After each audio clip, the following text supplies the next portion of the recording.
mempelajari database 2, Oracle, maka kita mereview terlebih dahulu database yang pertama.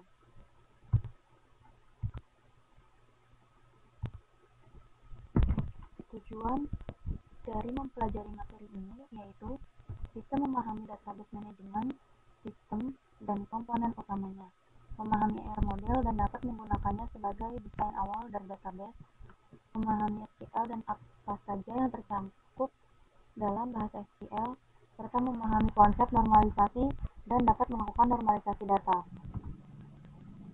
Pada saat sekarang ini, kesuksesan suatu organisasi bergantung pada kemampuannya menangkap data secara akurat dan tepat waktu. Dalam pengoperasian, pengaturan data secara efektif, maupun penggunaan data untuk keperluan analisis. Kemampuan untuk mengatur atau mengolah sejumlah data dan kecepatan untuk mencari informasi yang relevan adalah aset yang sangat penting bagi suatu organisasi. Untuk mendapatkan himpunan data yang besar dan kompleks, user harus memiliki alat bantu yang akan menyederhanakan tugas manajemen data dan mengekstrak informasi yang berguna secara tepat waktu.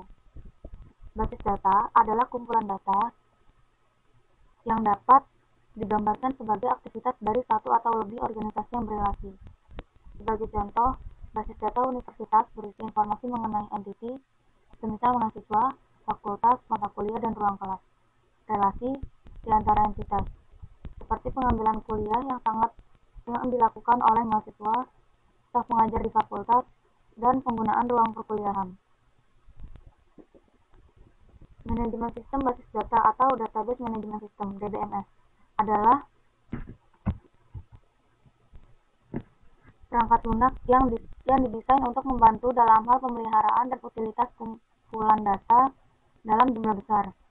DBMS dapat menjadi alternatif penggunaan secara khusus untuk aplikasi, semisal penyimpanan data dalam file dan menulis kode aplikasi yang spesifik untuk pengaturannya. Tujuan dari pengajaran mata kuliah basis data adalah untuk memberikan suatu pendahuluan mengenai sistem manajemen basis data, dengan menekankan pada bagaimana cara mengorganisasi suatu informasi dalam DBMS, untuk memelihara informasi tersebut dan melakukan pengambilan informasi secara efektif, dan bagaimana cara mendesain suatu baris data dan menggunakan suatu DBMS secara efektif pula.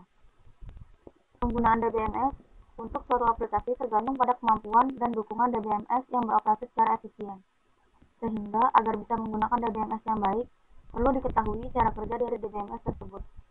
Pendekatan yang dilakukan untuk menggunakan DBMS secara baik meliputi implementasi DBMS dan arsitektur secara mendetail untuk dapat memahami desain dari suatu basis data. ER model. Pada ER model, gambaran dunia nyata diistilahkan dalam objek dan relasinya. ER model biasa digunakan untuk mengembangkan inisial dari desain basis data. ER model menyediakan suatu konsep yang bermanfaat yang dapat mengubah deskripsi informal dari apa yang diinginkan oleh user menjadi hal yang lebih detail, presisi, dan deskripsi detail tersebut dapat diimplementasikan ke dalam DBMS. Pada konteks yang lebih luas, ER model digunakan dalam fase desain basis data konseptual.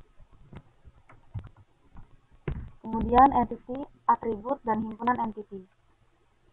Entity adalah objek dunia nyata yang dapat dibedakan dari objek yang lain. Entity digambarkan dengan menggunakan himpunan atribut. Himpunan entity yang sejenis disimpan dalam himpunan entity. Himpunan entity adalah kumpulan entity yang sejenis. Seperti pada gambar, employees adalah entity, dan slot, name, dan SSN adalah atribut.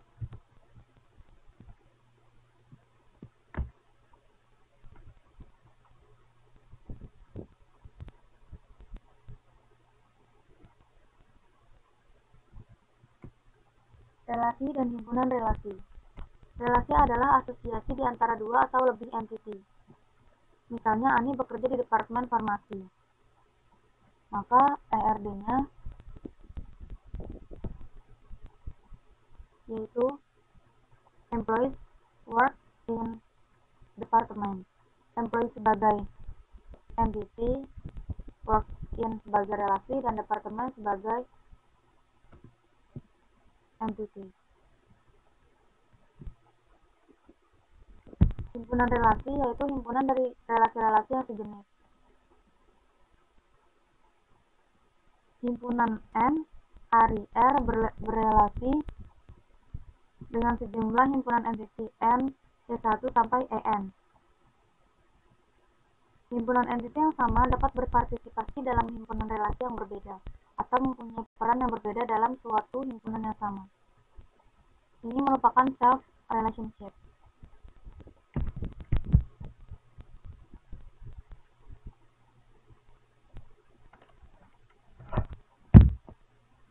Fitur tambahan untuk KR model. Yang pertama yaitu batasan kunci, key constraint.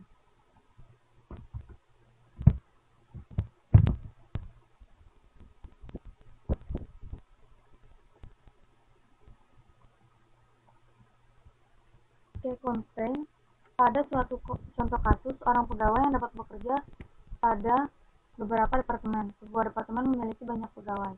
Sebaliknya, tiap departemen hanya memiliki seorang manajer yang berhubungan dengan key constraint pada manajer.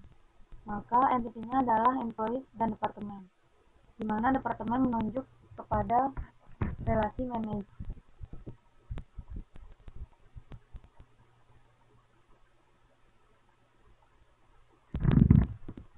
Kemudian batasan partisipasi atau participation constraint.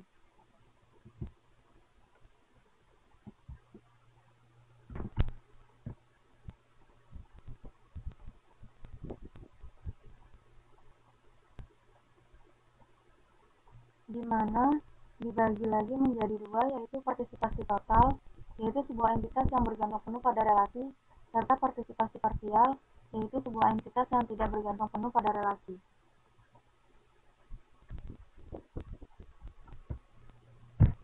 Kemudian entiti lemah atau weak entity. Entiti lemah dapat diidentifikasi secara unik jika terdapat peran kunci utama yang berasal dari atau dimiliki oleh entiti yang lain. Himpunan entity owner dan entity lemah harus berpartisipasi dalam himpunan relasi one-to-many.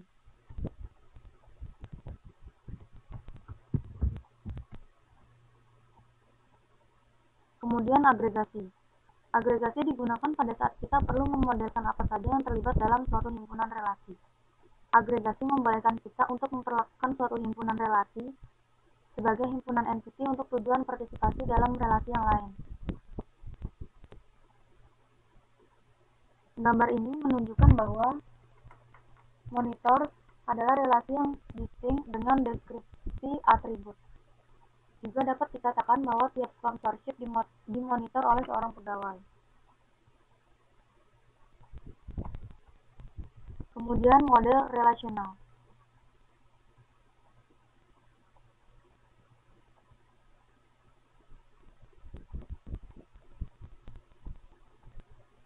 Basis data relasional adalah himpunan relasi di mana suatu relasi adalah himpunan kolom atau tupel. Sedangkan relasi itu sendiri terdiri dari dua bagian, yaitu instance, tabel dengan baris dan kolom, dan skema, menentukan nama relasi plus nama dan tipe kolom.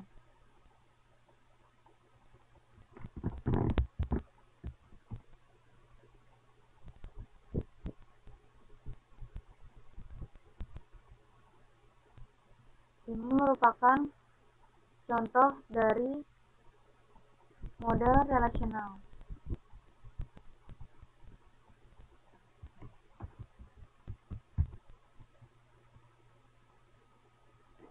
Kemudian batas integritas. Batas integritas adalah suatu kondisi yang harus bernilai benar untuk suatu instance dalam baris data, misal batasan domain.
Kemudian batas integritas atau integrity constraint. Batas integritas itu sendiri adalah suatu kondisi yang harus bernilai benar untuk suatu instance dalam basis data. Misal batasan domain.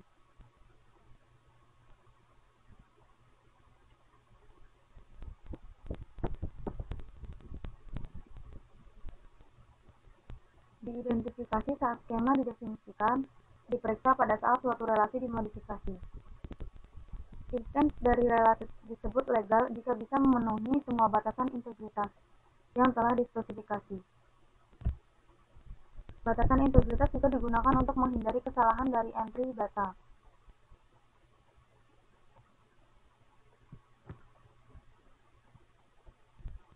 Batasan integritas dalam model relasional yang pertama yaitu batasan kunci primer. Himpunan suatu field merupakan suatu key dari suatu relasi jika ada dua tupel yang distinct dan yang mempunyai nilai yang sama untuk semua key field, dan key tersebut tidak memiliki subset.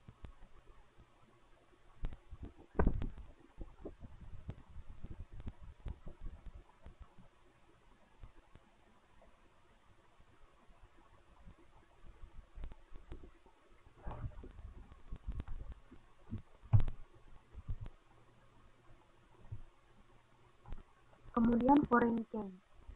Foreign key adalah himpunan field dalam suatu relasi yang digunakan untuk melakukan referensi ke tupel pada relasi yang lain. Berlaku seperti logical pointer, misal it adalah foreign key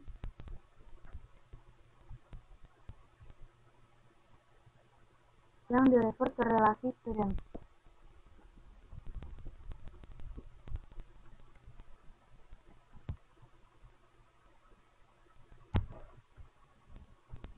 Kemudian referential integrity. Misal pada relasi student dan enrolled, it dalam enrolled adalah foreign key yang mereferensi relasi student. Apa yang harus dilakukan jika tuple enrolled dengan suatu data student yang tidak terdaftar dalam relasi student dititipkan? Hal ini harus dihindari.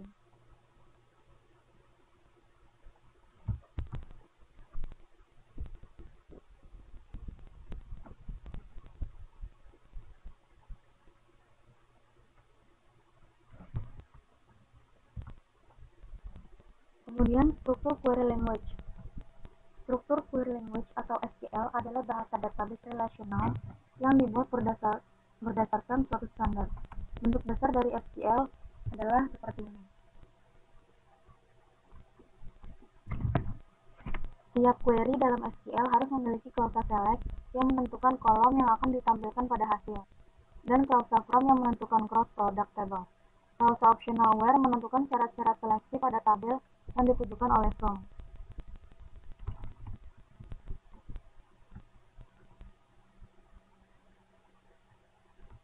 Kemudian, normalisasi. Normalisasi adalah perbaikan skema database. Latar belakang diperlukannya normalisasi adalah karena adanya penyimpanan informasi yang redundant atau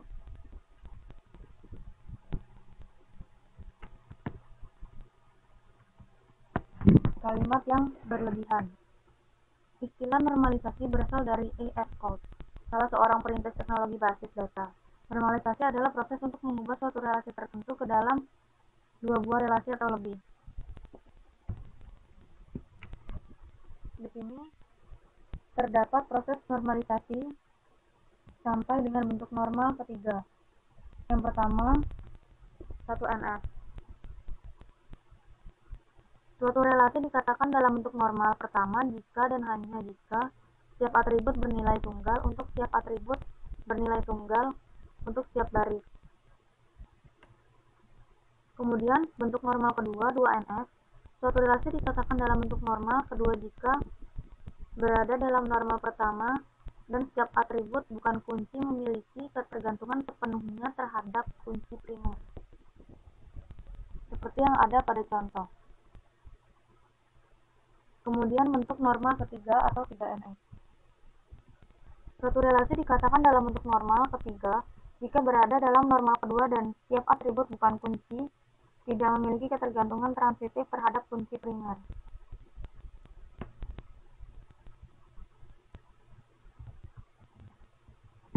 Selanjutnya kita mengerjakan soal-soal latihan.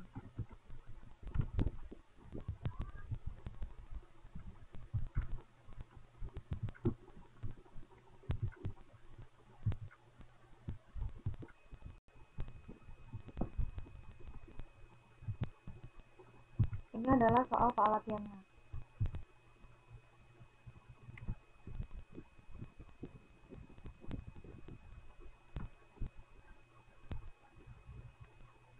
Dan ini adalah jawabannya.